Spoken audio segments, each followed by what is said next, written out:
I'm one of the postdoctoral research fellows on the Trust Project. So welcome everyone to our first roundtable, and this first roundtable is on basic needs. And in this roundtable we will ask three main questions. What are basic human needs and who should determine their meaning? How do faith and community-based initiatives differ or resemble policy approaches to meeting basic needs? And lastly, to what extent can these initiatives address basic needs? And for this roundtable, we have invited great speakers from Germany, all the way from Germany, and the UK. And mainly people who have founded food banks, who work and are involved in food banks and other initiatives, and of course also academics. So could I welcome the first speakers to our little roundtable here, please? Thank you.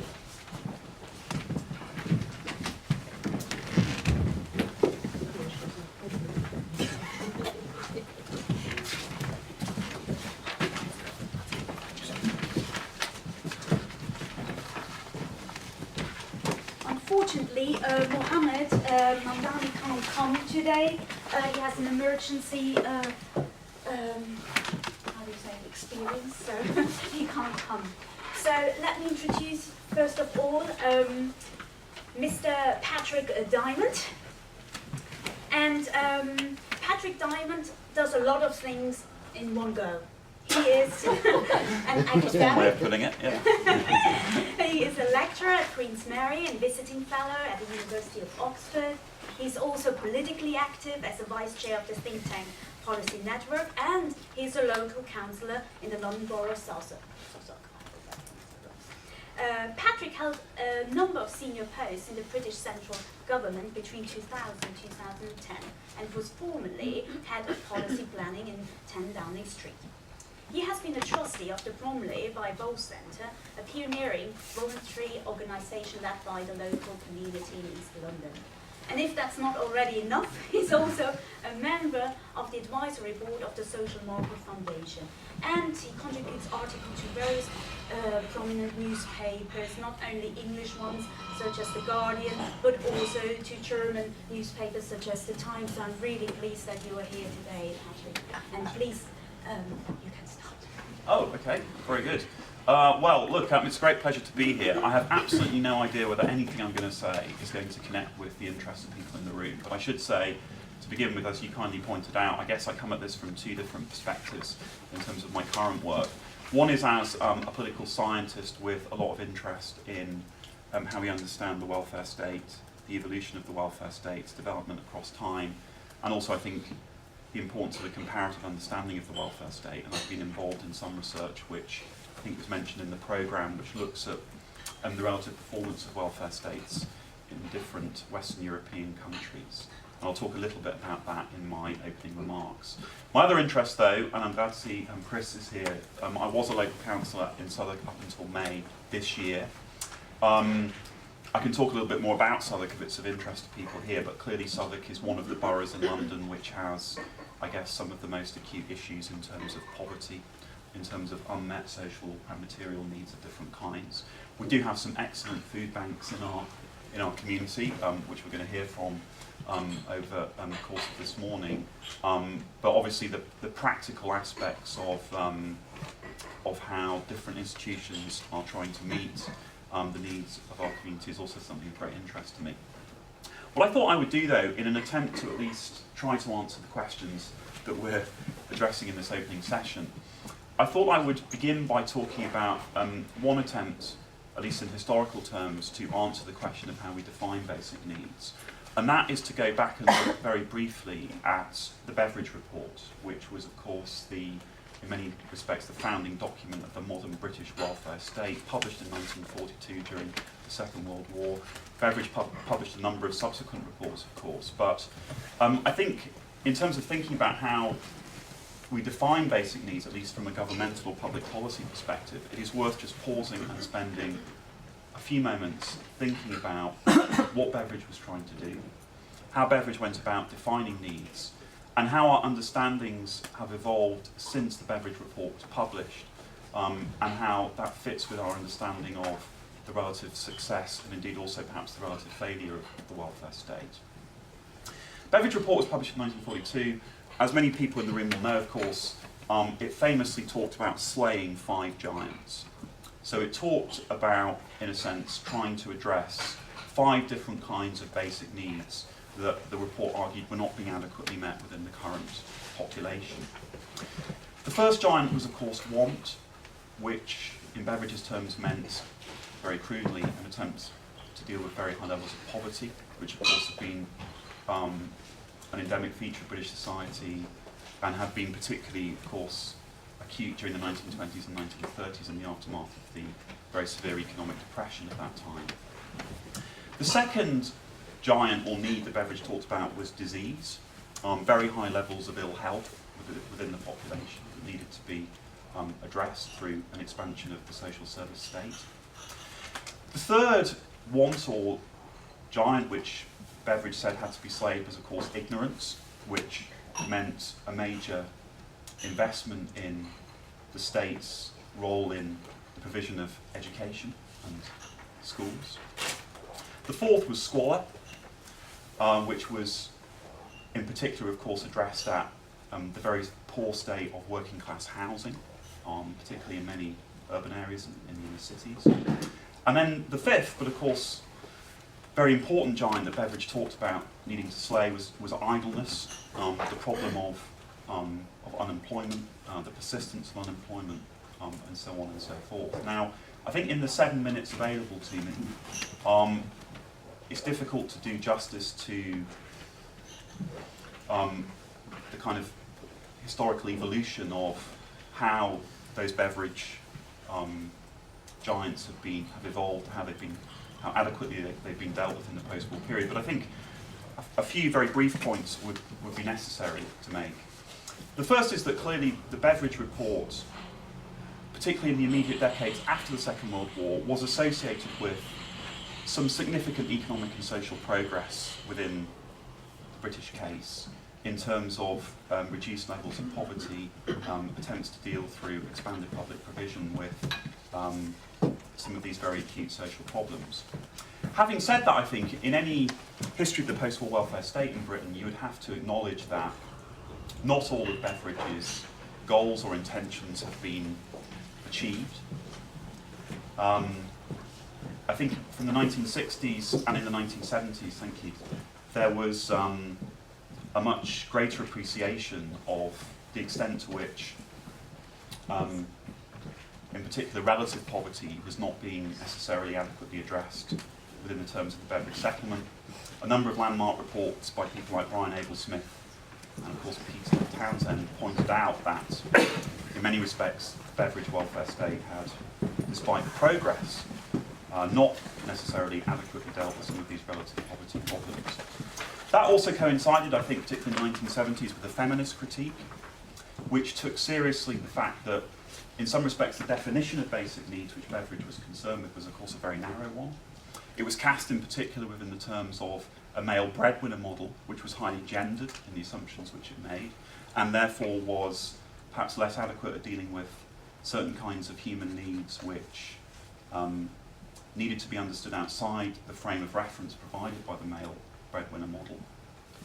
But of course, moving forward to the 1980s, 1990s and 2000s, we see in many respects a very harsh counter-reaction against certain key pillars of the welfare settlement which Beveridge initiated.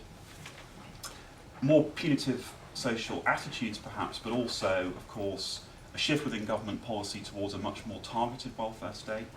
One of the major features of the Beveridge settlement was its emphasis on inclusivity and universality. We've of course seen a much greater shift towards means testing, towards targeting, towards directing particular kinds of benefits of groups within the population, and therefore a move away from universalism and inclusivity. And in particular, of course, picking out and highlighting particular social groups within that discourse. So in the 1990s, of course, a very punitive discourse about single mothers.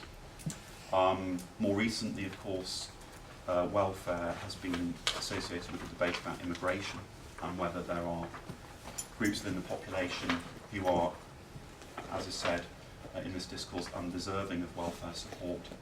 Really, I think, perhaps playing into a discourse which has much older origins, which is, of course, about the distinction between the deserving and the undeserving, and how the welfare state deals with that, which of course goes right back into the 19th century. And then of course most recently through the language of the big society, an issue which I'd be interested to hear people's thoughts about this morning, an attempt to redraw the state's responsibility in relation to the provision of certain kinds of welfare benefits and welfare services.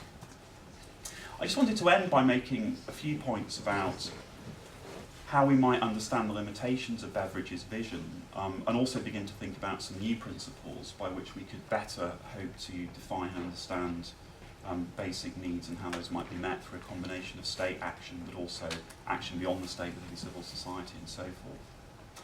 I haven't got time, I think, to go through all of these points about the limitations of what Beveridge was arguing. But I think it's clear, in a broader historical perspective, that in many respects the scale of the problem that the Beveridge welfare state was trying to deal with was much more acute than was perhaps realised in the 1940s and 1950s. As the post-war period evolved, of course, the UK went through a period of economic restructuring which led to much deeper problems of social polarisation and inequality, which had even been envisaged, I think, in the 1940s.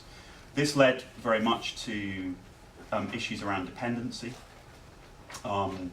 particular problems of intergenerational transmission of deprivation and poverty, which, again, the Beveridge settlement was not particularly well sensitised to and effective at dealing with. Problems of rising costs, of course, which in particular were associated with a welfare system that was relatively good at tackling symptoms, but very bad at tackling underlying causes. New problems not anticipated in the 1940s, obviously ageing, demographic change, also the impact of particular kinds of lifestyle and ill health, and the impact that those have on the attempts by the welfare state to address particular kinds of basic needs. And of course social change, which I've already talked about to some extent, changes within the context of the family, which of course really questions the male breadwinner model around which at least some of the Beveridge assumptions were based. What does that mean for today? And I guess the purpose of a seminar like this is not just, of course, to, in a sense, just reflect on what's happened, but also where we might be going. And I thought it might be useful just in conclusion to summarise a few thoughts about where some of the new thinking about social welfare might be going. And of course, when I say social welfare, I'm not talking here just about where the welfare state might be going or where the Beveridge welfare system might be going. I think certainly for some commentators, they would argue that austerity and the level of cuts, particularly in the working age benefits in the UK welfare state, really threatens or imperils the very basic vision which Beveridge was outlining in the 1940s. That point aside, though, there has been obviously lots of work done on the question of where should this system evolve, where should it go next. And I think there's just a few points here which are worth emphasising. One is about perhaps shifting the terms of discourse away from the emphasis on need towards an understanding anchored much more in notions of capability. And of course this approach is very much associated with the work of people like Mark Sen and Martha Nussbaum, but the emphasis here is less on a deficit model, which is about addressing the things that people can't do or that they don't have, and is more focused on what people can do and the capabilities which they can exercise, the skills and assets which they do have and which can be harnessed and so forth. Now there's much more to be said about that, but that seems to me to be an important concept which is worth thinking about more imaginatively. I think a second principle, which in some respects does very much connect with what Beveridge was initially arguing in the mid-20th century, is about the importance of the universal and the inclusive. I think one of the big issues that we have to deal with here is, of course, as I've said, the way in which our welfare system has become one which is much more geared towards targeting means testing and focus on particular kinds of social groups. There has therefore been a move away from the importance of the universal and the inclusive, and that seems to me to be something that we need to quite urgently address. I think another point is about addressing basic needs not just by focusing on money, but by focusing on a richer understanding of the resources that people have. And one can see important attempts to try to harness this by looking at the assets that communities have, the skills that people have, the knowledge that they bring, which is not just based around an understanding of monetary value, but which is about, as I say, a richer understanding of resources. Final 2 points would be an approach to delivering services which is much more orientated towards devolution and a bottom-up approach. We are, of course, in the aftermath of the Scottish referendum, having a bigger conversation within England, within the context of the UK state, about what a new English government settlement might look like. But this seems to me to have big implications for the way that our systems of social welfare evolve. And certainly this connects with some bigger points which have been made in the literature and in this area around the importance of more community neighbourhood-led approaches, more bottom-up, much less emphasis on centralisation. And I think a very final point would be about the importance of moving from systems of social welfare which address themselves to individuals towards much greater understanding of the importance of social networks. And one fact which I quite often quote in conferences, because I think it somewhat surprises people, but which I think just reinforces this point, is about the causes of premature death in the UK. And research which has been produced which shows that loneliness and social isolation are a bigger cause of premature death than smoking, which certainly when I read it for the first time surprised me. But I think just emphasises that any approach which any society takes towards addressing basic needs has to think about the social networks to which people have access and the interactions to which they have access.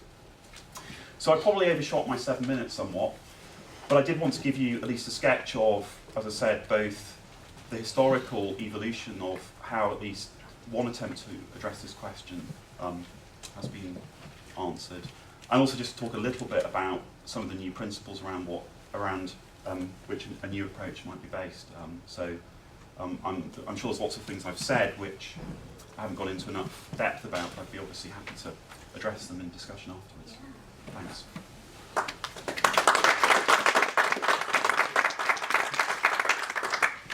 This was definitely a very interesting speech here, and has anyone something that they would like to contribute in this review?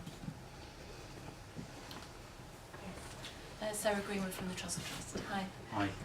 I think it's great, the notion of community groups getting together and actually trying to gather their resources, their strengths, their talents, their energy, their money in order to fulfil a need.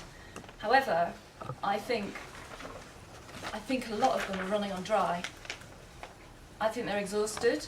I think they're overburdened. I don't think that they are very emotionally attached to people's problems. They can't leave, and yet actually they're running on empty. And I don't know how sustainable a lot of the community action is in our country. I would say that we've got a very well structured model which actually has a lot of peer support. We have a lot of, we put a lot of emphasis on ensuring people are not left to a huge problem without anyone to turn to.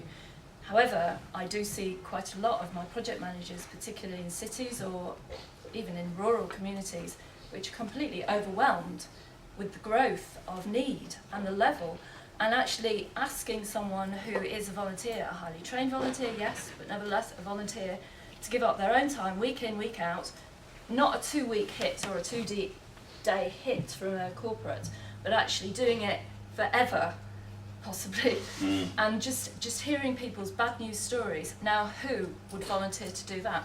And who in London can afford to do that? We have such a short few people who can afford to run a project like Food Bank, be there week in, week out, and actually be able to support themselves and their families. We don't have that in our country. So I think it's okay. You know, we've managed to gather a huge amount of people and goodwill, and there's such goodwill, such an overflowing, positive goodwill among the Food Bank volunteers and the few paid staff that we have. But there will be a limit to it. there will Yeah. be a limit to it. Well, What do we do then? That's a very fair point, but I would say that yeah, I mean, there's a bigger discussion which obviously I haven't addressed in my remarks about the impact of austerity and the distributional impact of the cuts in the UK state which have been made since 2008, which of course have been very severe. And I think one of the untold stories about the last 6 years is the way in which, in quite surreptitious ways, there's been a big redistribution, very often away from some of the poorest and most vulnerable groups towards actually the richest. I mean, if you look at quantitative easing and low interest rates, people who have assets have been massively advantaged by the post-crisis policy framework, whereas, of course, those who are dependent on some forms of services or benefits which rely on state spending are finding that those are being radically cut back. I mean, I think that the other point, which I guess I didn't really address in my opening remarks, which I think there's been far too little discussion, is about what we think as a society about the duty of the state to deal with or to provide what you might call a subsistence or a very basic level of income or well-being for people. Because I think what has again happened surreptitiously has been a kind of complete undercutting of this idea, which was very much at the heart of Beveridge's initial vision, which is that there will always be a bottom line. And I think, in a sense, what Chris is doing in Pekin is he which is the organisation I know best here, is that he is dealing with the consequences of a situation where the state is no longer saying there is a bottom line. And as I say, I think that we've had far too little discussion about that. But for me, obviously, a mark of a decent and civilised society would be, as Beveridge envisaged it in the 1940s, one in which there is a bottom line beneath which no one should fall. And I think for us, we're finding, as you say, it's the people who are falling beyond that bottom line. What I found interesting was you were saying about a bottom-up approach. A lot of government policy recently has been about bringing in large organisations who can run a project across a wide area because the administration is cheaper. They can affect most people in the area and they can reach most people. Mm.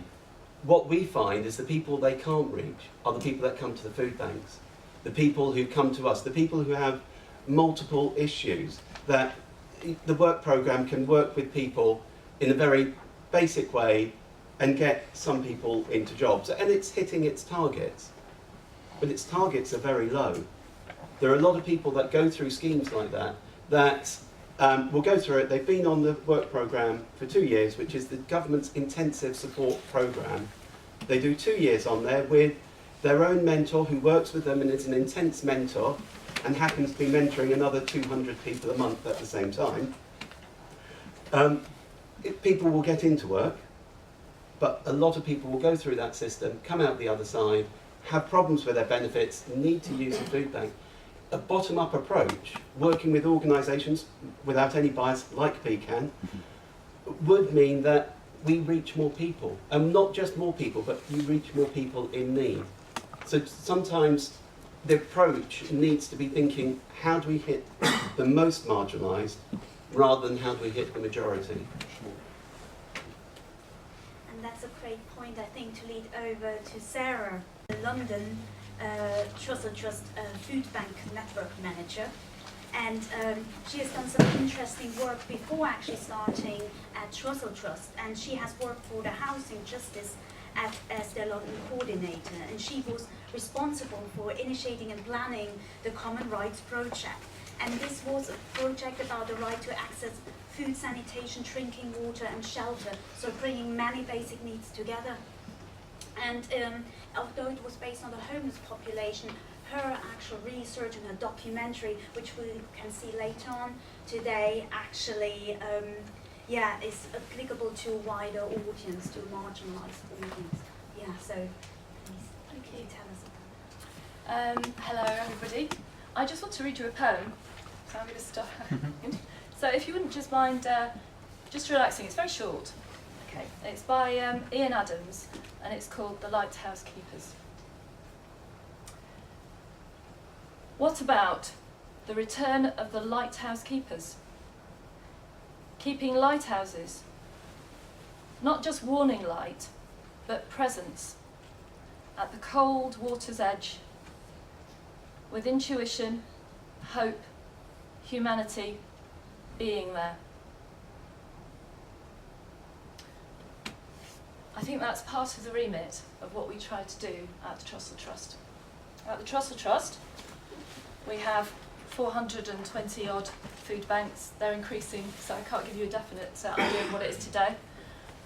Feeding or offering 3 days nutritionally balanced food to 913,138 men, women and children over the last 12 months.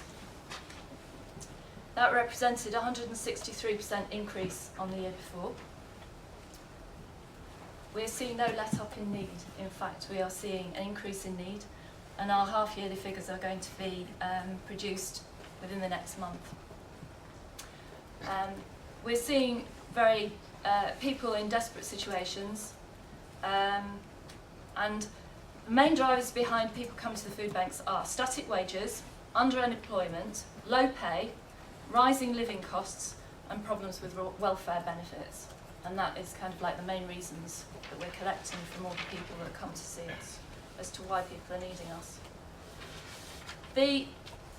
My idea of what are basic human needs, I've taken it from Maslow's hierarchy of needs, and the physiological needs of food, water, warmth, rest, breathing, shelter, clothing, excretion, sex, and the safety needs of security of body, employment, resources, morality, health, property.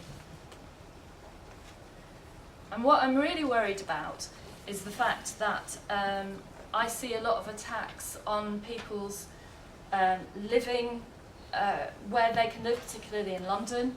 You know, we have people who are priced out of accommodation for being able to rent anywhere and also being able to buy anywhere. Our young people who are not able to afford education, there's no way, their social mobility is completely stopped. The access to grants is just crazy for the long-term future of our country. And I'm just really very worried about we're setting ourselves up to produce greater need within our country, and that really concerns me. I think what I'm also thinking is that needs are very different to wants. I remember going to a winter night shelter in one of the churches in Westminster, and one of the people there saying, well, I really need a 2-bedroom flat in Westminster. You know, well, you know, is that really a need? Or is that just a want? You know, we all have wants, we all have needs, and there's a sort of a merge really, and I think there needs to be a common consensus over what is actually a need, or an appropriate need, and what is a want. And I got a letter from some sixth formers wanting to go and talk about food banks, and they said, you know, we want to exert our right to have food. We want to have food. We have no right within human rights. I understand. My understanding is we have no right to access food, shelter, drinking water, sanitation in our country. There's no actual right to that. We have a right to life, but we don't actually have a right in law to actually obtain those things, or not with human rights law anyway, because I don't think our country is signed up to that. So unless I'm wrong, and I'd really like to be wrong, I don't think we do have that. And I think that's something that we really need to look at.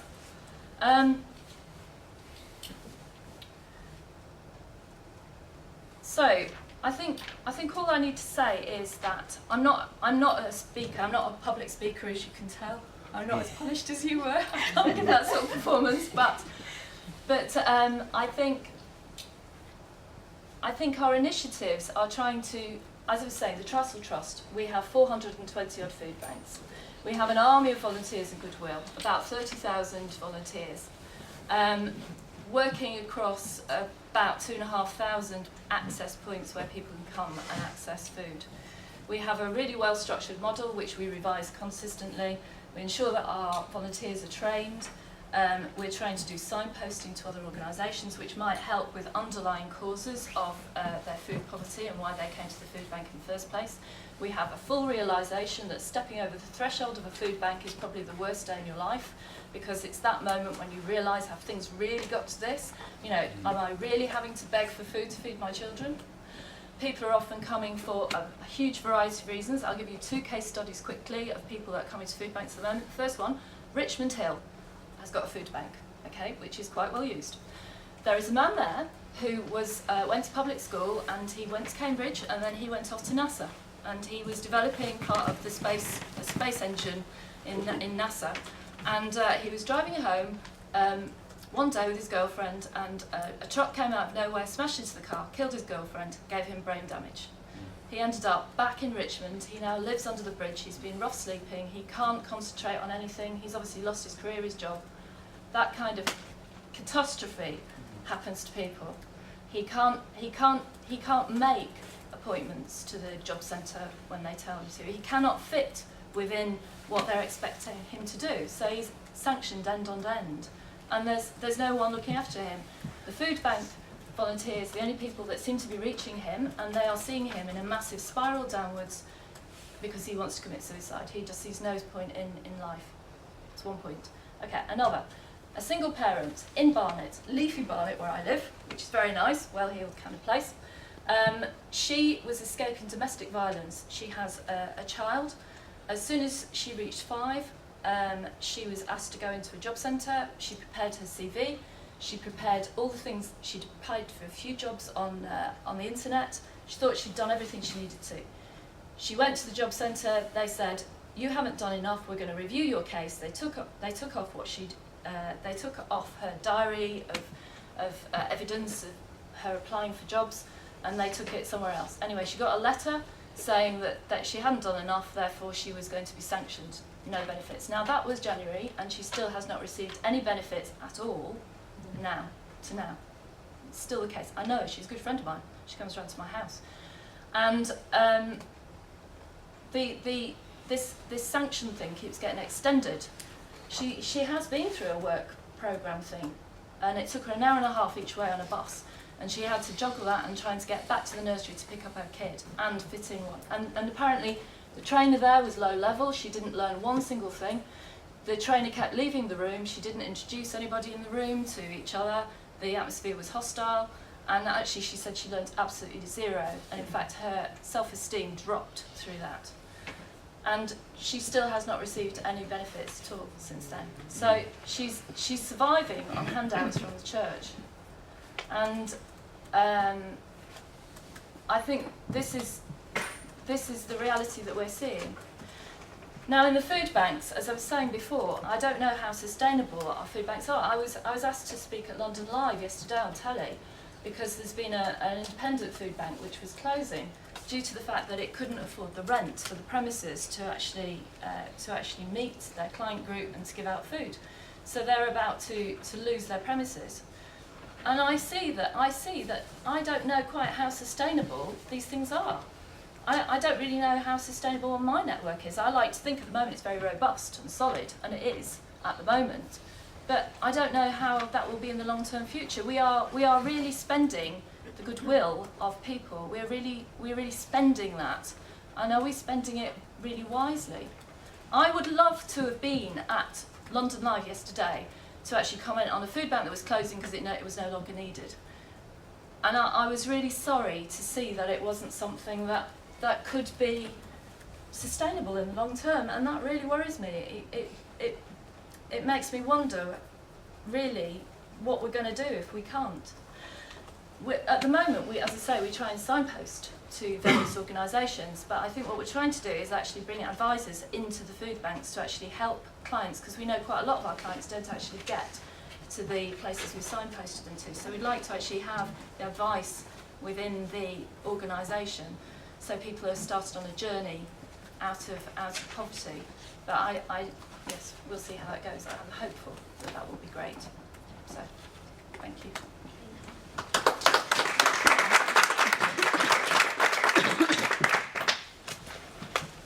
That was very, very interesting. Thank you. I like the personal stories a lot. It's very touching, and I'm sure that's something you experience in your organisation as well, right? Yes, we are one of the network from the Trussell Trust and the food bank that we run. So the stories that you come across are the same. The issue of trying to get enough volunteers in is the same. We are fortunate that we've got some paid staff, but every year we have to raise money for those paid staff. We have accommodation for the food bank at the moment, which is in our basement. I'm sure Sarah's heard the stories from some of our volunteers. a lot of them are ladies in their 50s and over. Their knees are not as fit as someone in their 20s, and they are constantly going up and down stairs, carrying bags of food. We brought in something like 31 tons of food last year into our basement. It's something like, I worked out to be about 800 shopping trolleys worth of food being carried up and down stairs, if that helps to give you an idea of what that looks like. It's a real struggle, and to keep that going, we have gone through a lot of volunteers on our face-to-face work who are wonderful people, but actually the constant meeting with stories, meeting with 10 people, 7 of whom will break down in tears in front of you because they've reached their lowest point. That is a lot that we're asking people to do. Sabine, is that something you find in your food bank in Germany as well? Well, it's very funny. When I came here, I thought that there must be big differences between countries, cultures, and all that. And I found out it's so much the same. All the problems are the same, all the needs are the same, all the differences in needs are the same. So it's really, it fascinates me, because it's all these stories we have as well. All these problems with volunteers we have as well. When I started in 1903, all the volunteers were something about end of 50s, beginning of 60s. They are over 80 now. And sometimes we call them, can you help us? We really need somebody to transport. And then we hear, oops, I'm over 80 now. There's no chance, I can't help you. And that's always the same. So we found out that the structure of the Berliner Tafel is so old, we have the problem in 10 years, we are dead. Because all our members within the Berliner Tafel died after that. So we try to find new volunteers, and it's really difficult because all the old people with the experience of war and after war situations think about food and all that in different way than young people. Young people always had everything. They really think in another dimension, and we have to think about that as well. In which way do you think could that be addressed? That younger people sort of change their way of thinking about food? I think we can't change society. We have to change our systems. In the past, we had volunteers for many years, and they come once a week, or they come some days a week, or something like that. And I think it's different to young people. Young people want to do one thing once, and they will not continue with that. And so we have to think about that, and we have to have different kinds of systems to be able to do it a whole week with different people. So we always need new people, and of course we have to change our thinking about that, because I always have to deal with these old people. And in the past, I knew all my volunteers, and we had good contact. Now we have 1,900 volunteers just in Berlin. I do not know them. Look, just a small number, and that's a big difference. So I can't reach them that much. In the past, I always reached them. I had them around, and I told them something, and there was the light I was, that light was for everybody then. And everybody thought, wow, I want to be part of that. And now I have big problems to reach them all. I think we've got some young people who want to be project managers, and in fact we've had someone who was a nurse during the day, and then they had to actually balance running the food bank after 4 days being a nurse. And we had someone else who was doing a law degree, and she did that in her spare time, and she carried that project for the 3 years that she was doing her degree. But it comes to a point when people, because they've got so much debt because of their their college course, whatever, they can't afford to volunteer. So you lose all that skill and all that experience that's been built up. And she should be an absolute torchbearer for the next generation of food bank project managers. And the only way to keep her was to employ her. So fortunately, Trussell Trust decided to go out and say, come and work for us as a salaried position, but we can't do that for everyone. But then we've got a couple of other young people who are also project managers, you know, in their early 30s probably, mid-30s. You know, we've got some of them scattered, but they do need a salary. They can't do it for free because they've got such debts. And you have to start a life somewhere, and you can't live in London for free.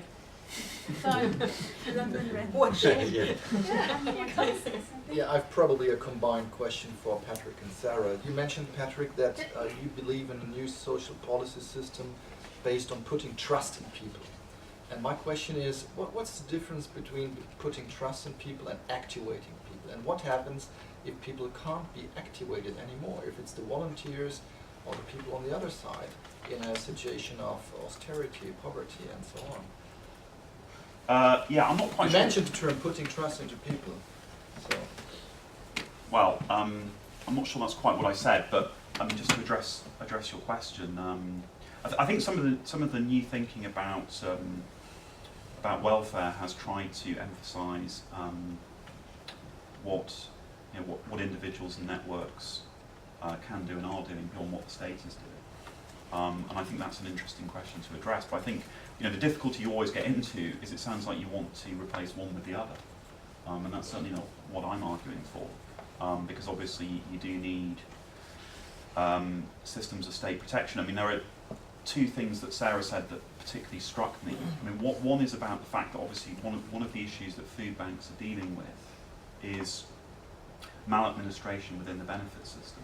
And I came across this as a local councillor. I had dozens of constituents who would visit our surgery because essentially, for arbitrary reasons, their welfare benefits have been stopped.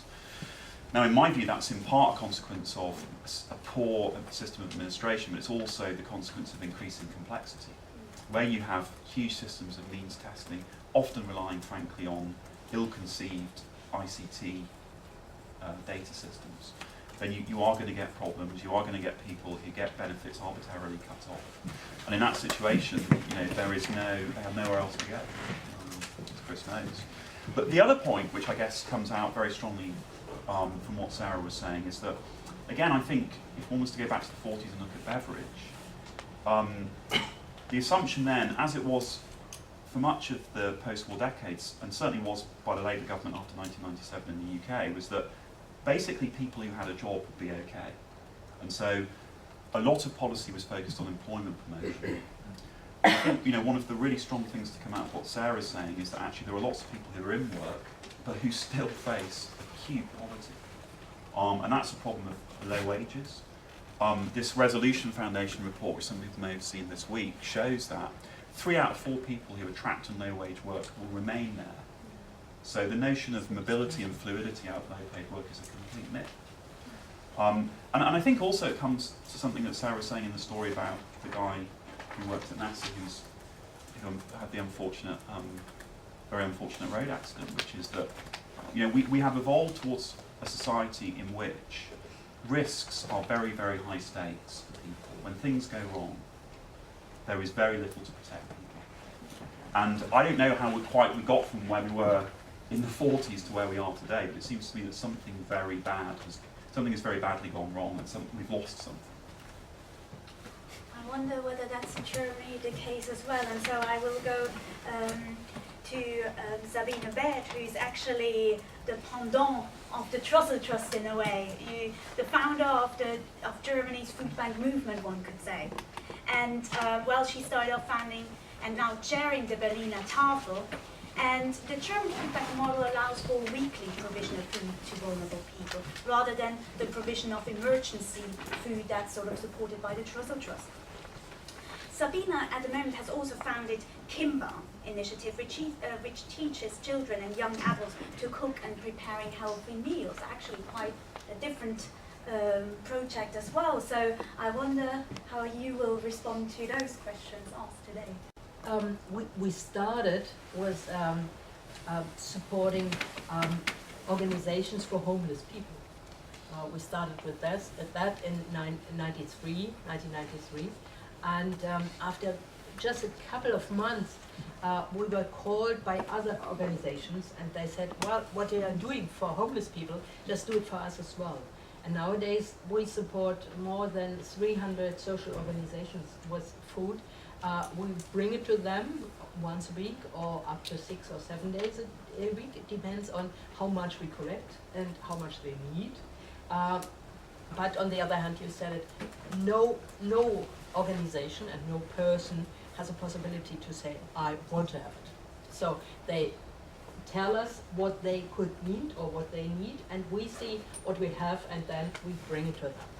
And 10 years ago, we started with places in churches. They are open up once a week, and the people who are living around that church, they have to show that they are living in a special zip code around that church, and they have to show that they have less than 800 euro a month, and then they get food once a week. And that how much they get, that differs. That has much to do with how much the volunteers collected, and it has much to do with how many people come there, because in the first week of a month nobody's there, and the second week, well, somebody comes. In the third week it becomes more, and in the fourth week it's full, it's really crowded, because in the beginning of the month the people get money, and then they go to buy everything, and then they have less and less money, so they have a good reason to come in the fourth week. And we try to teach the people in how to deal with the money for a whole month. What can I do? Why don't they go to our organization once a week, even in the first week of the month, and collect whatever they get, and then buying everything they need afterwards. But no, I have money, and now I go in a store. That's very difficult to teach the people to deal with the money for 4 weeks a month. But we try to. And in these two parts, we are for poor people. So the organizations who are poor, they need our support. They can't afford buying food for giving it out to their clients. They cook with the clients and all that. That is one very important thing. Then we have 45 different churches. They are open up once a week, and that's very important. It's no store where you can go 6 days a week and buy everything you need. Then we wouldn't have any pressure against the politicians anymore, because when we support them in every way, why should the politicians do anything? So we open up once a week for that people. It's just for 2 hours, and in that time they can come there and get food. So these two parts are for poor people. But then we thought we have to have something for the future. We will not feed poor people within the next generations. So we started with Kimber, and this is education for kids, young people, in food in general, in preparing food, and in having a relationship to food. And that's very important, because this is something we want to give to the next generation, that they are able to deal with food. Because we want, some weeks ago, we asked in a class, where does Sunkist come from? And one of the 8-year-old kids said Sunkist is growing in trees, because they saw it in TV. They put the Sunkist in the tree and said, oh, under the sun of it grows. And so the kids think that Sunkist is growing on trees. And this is something very important to teach the children, that the oranges are growing in the tree, but not Or, for example, we teach young people, if you look outside, there are some apple trees, and under these apple trees, it's full with apples. All the people living here or studying here, I'm very sure they buy their apples every day or once a week or whenever in a store. Why don't they go out there and pick up these apples? So we try to teach, especially young kids, also in that, going out, having seen what happens around, and supporting themselves with everything what there is. We don't have to find something very new. Food is wherever we walk, but we have to see it, and we have to try things we don't know, and we have to taste it, we have to have a look at it, we have to just deal with food, and I think that's very important for the future, and we try to teach the kids, especially in this, for hopefully a better society tomorrow.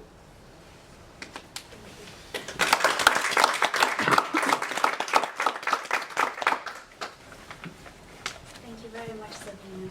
And Sarah, is that something that you also consider doing, teaching the Trussell Trust in itself, teaching the future generation?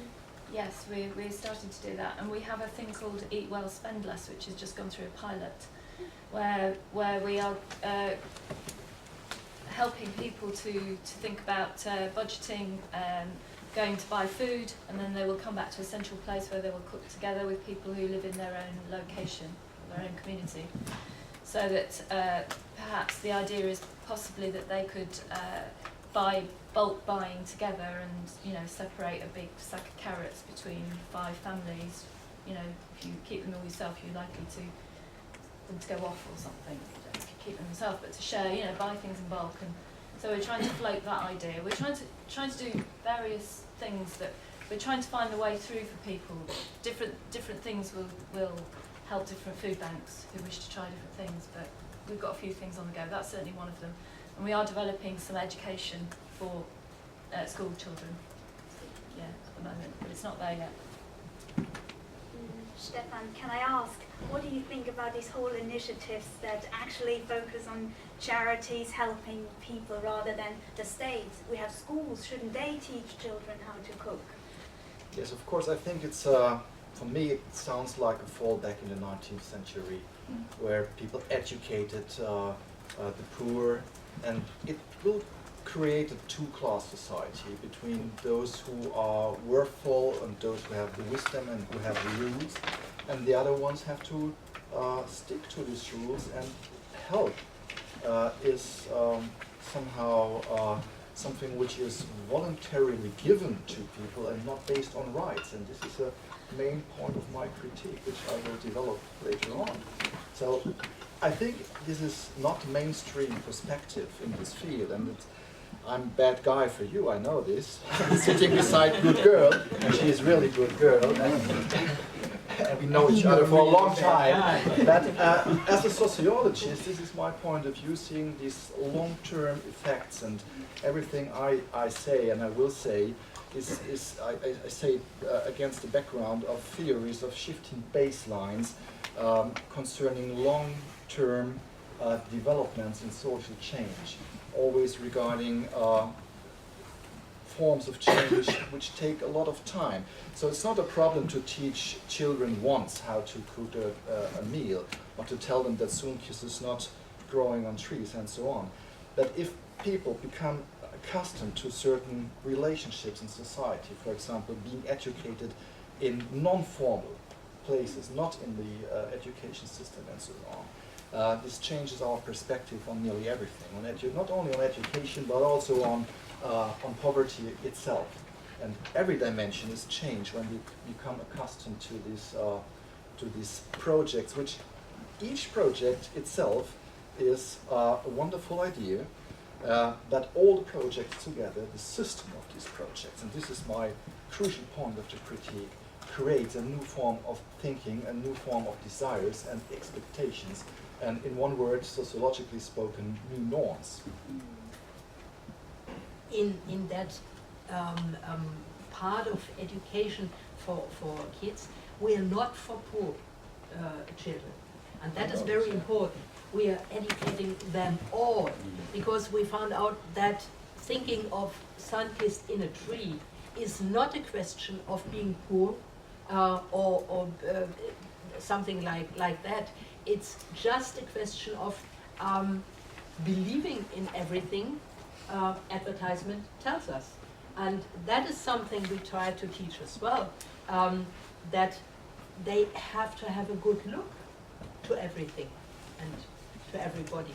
And that is something we really need in our society, to be part of the whole society, to care for each other. And that is something we try to do with the kids. And we have different kinds of that. We have a double-decker, and we have a kitchen in that double-decker bus, and we go to kindergartens and schools and all that, and teach the children there. And we have a a train, and in that train we have a kitchen as well. And so the kids come to us to that train, and it's just a new way of educating. And in the winter we can't deal with the double-decker and we can't deal with the train. Then we go to the schools and teach the kids there. And of course it's part of that what schools have to do. But on the other hand, if they don't have teachers for educating kids in food things, I think that's not so bad. I wouldn't have any problems with the politicians that they give no money for the teachers for educating kids in preparing food. My critic is that we don't have teachers for mathematics and all that. So I'm very happy when we have a school with kitchen, so that we can go there to have the lesson there. So we can't mix all these problems. The politicians has to do something for the education of the kids, not for the education for the food stuff. Do you get the message? I hope so. I think.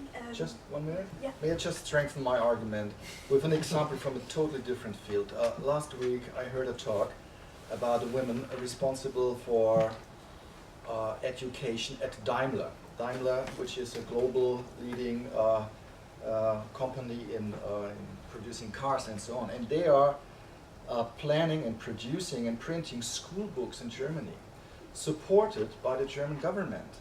And they're selling up to 100,000 school books just in one state, Baden-Württemberg, where I come from, every year.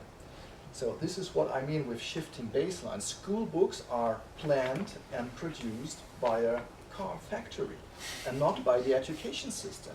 And we become accustomed to this. As long as I also talk about Volkswagen, it's okay. They talk school, of course, not school books about every issue. School books about mobility and so on. That it's also a signal for a lack in society, for a gap somewhere, which these companies try to fill, and it's not without any interest, I'd say. Well, thank you very much, and I think now that we are with you, we may stay with you, Stefan. And so let me introduce you a little bit more properly here. Stefan Selke is a professor of sociology and social change at Fort Wayne University in Germany. His main focus is food banks, and he's been doing that for like nearly 10 years now, no? And he argues that food bank movement is in fact a backwards-looking policy that sees the solution to social problems in local neighborhoods and replaces structural attacks on the causes of poverty with the symbolic relief of its consequences. So, may I ask you to comment. Yes, as a sociologist, I put my arguments a little bit structured, so you have the questions here. And there's a joke about sociologists I love very much. It's about sociology is the answer. What's the problem? Yeah. Probably I don't have the answers for anything, like you told at the beginning, but I try to answer at least or give some impressions. So for the first question, my offers are. Well, I have to say, first of all, my focus is on food banks in Germany. I can't tell you anything about other systems. My research is based on an ethnographic study. Between 2006 and 2007, I worked at a food bank, and I moved from front stage to backstage, as sociologists do, and I developed some insight to the system. And food banks, for me, they serve since then as a prototype for new quality in managing austerity and poverty, and that's the point.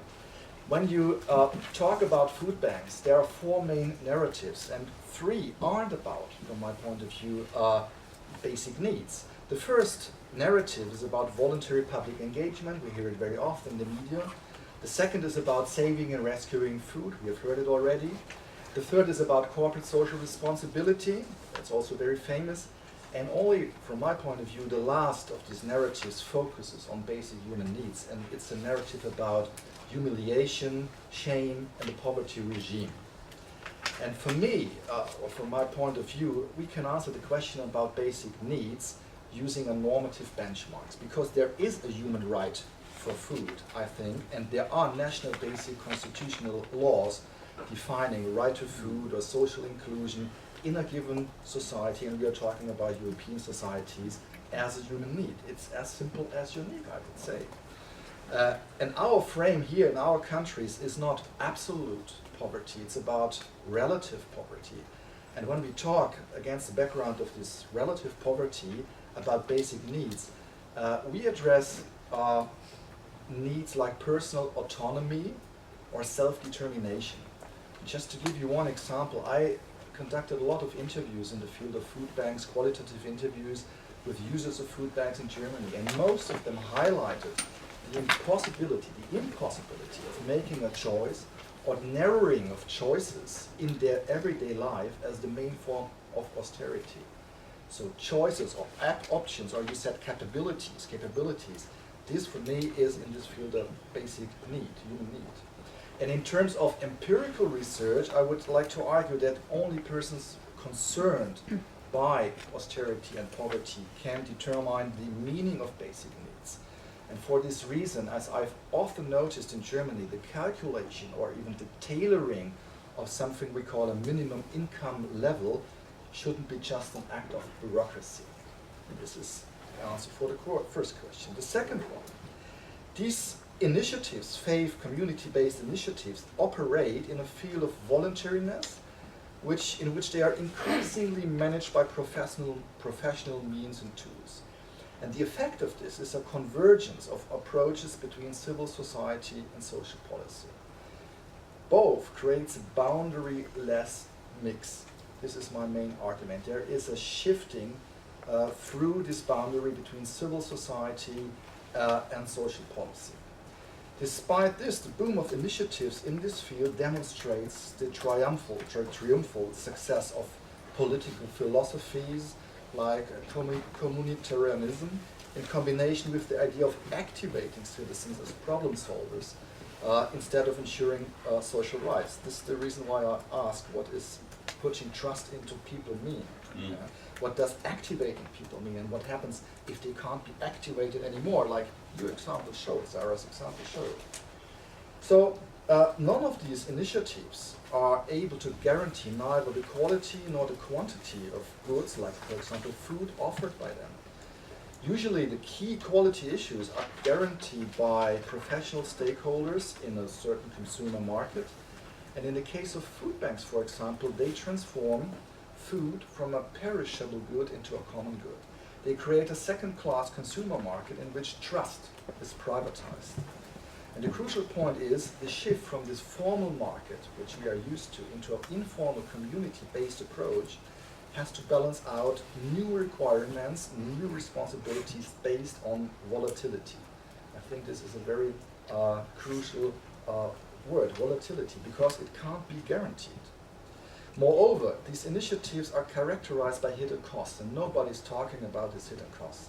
I want to quote Tony Jude, a British historian, and he said, "Charity is always cheaper than ensuring social rights, but only if the hidden costs like shame, dependencies, and so on, are also regarded and not denied collectively, we can understand the real cost of this whole system."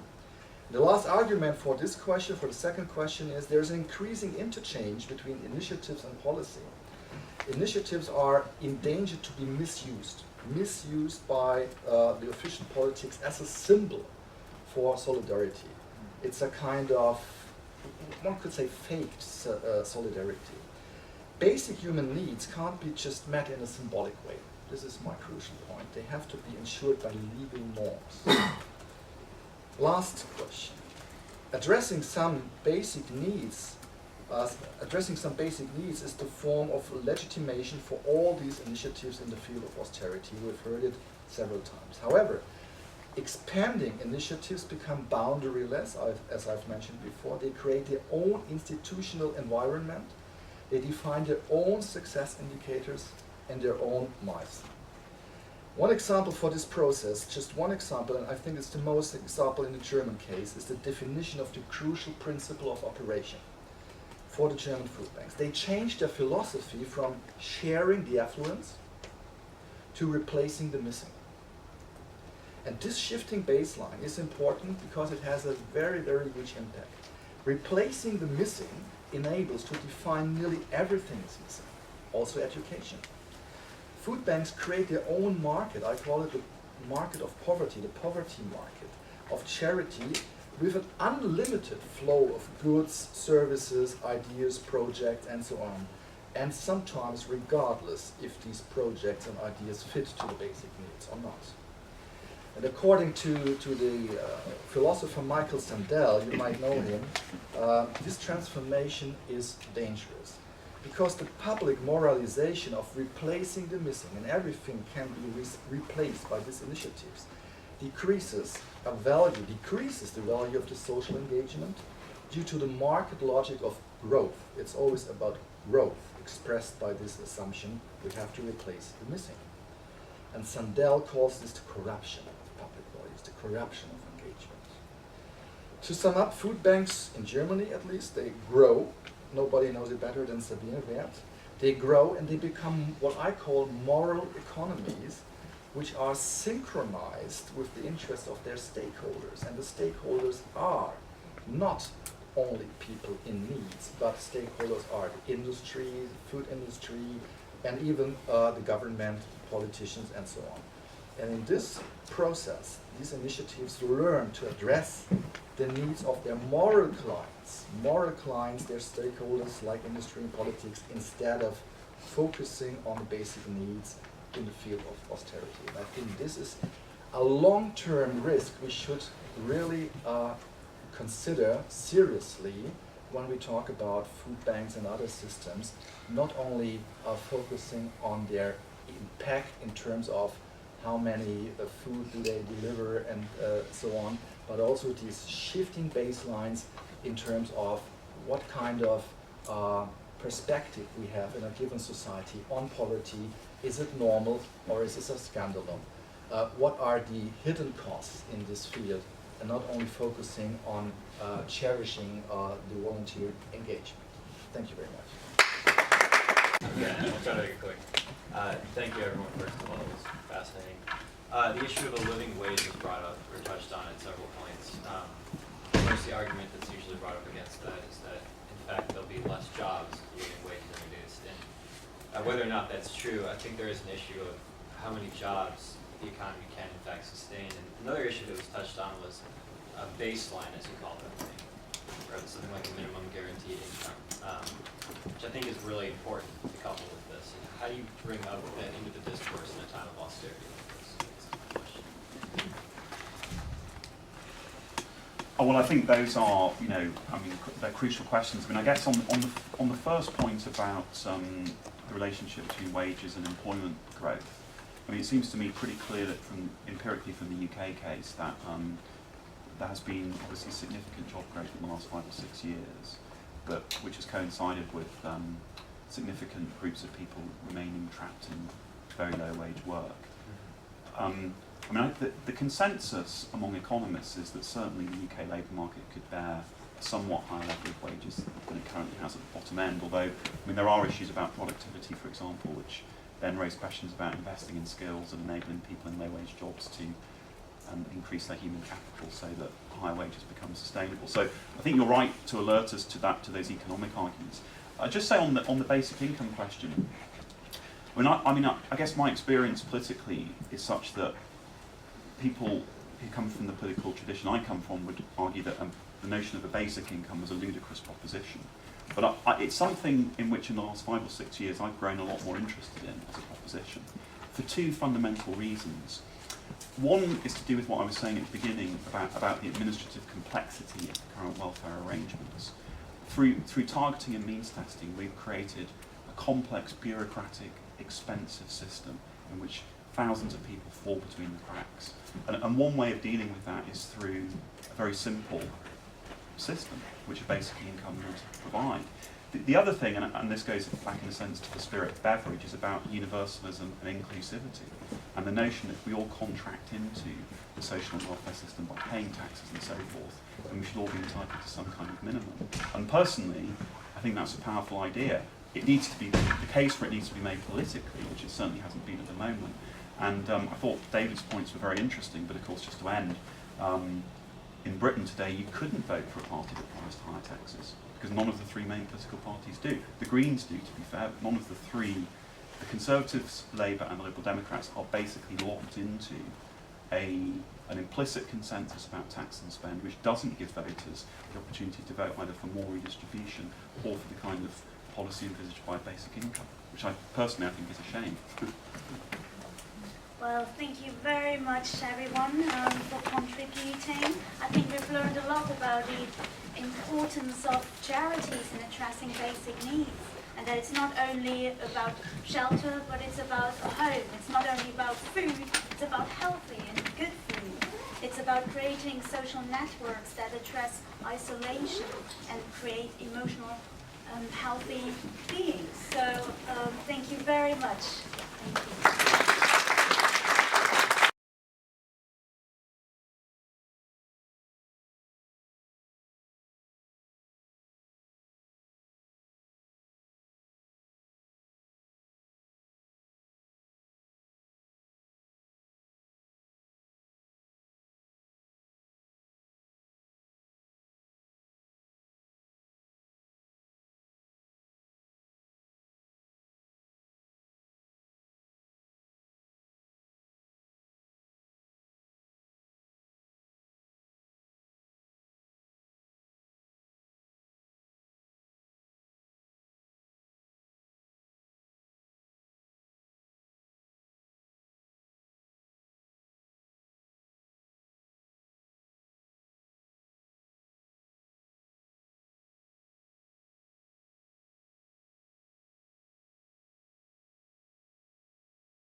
one like to comment on this? I'd just like to say about where the Trussell Trust food bank model gets its food from. We don't get things like, we certainly don't get food from corporate social responsibility. We don't get companies giving us over orders or whatever, that sort of thing. We don't. The way that we get our food is we do it from the general public. So we give shopping lists to shoppers at various supermarkets.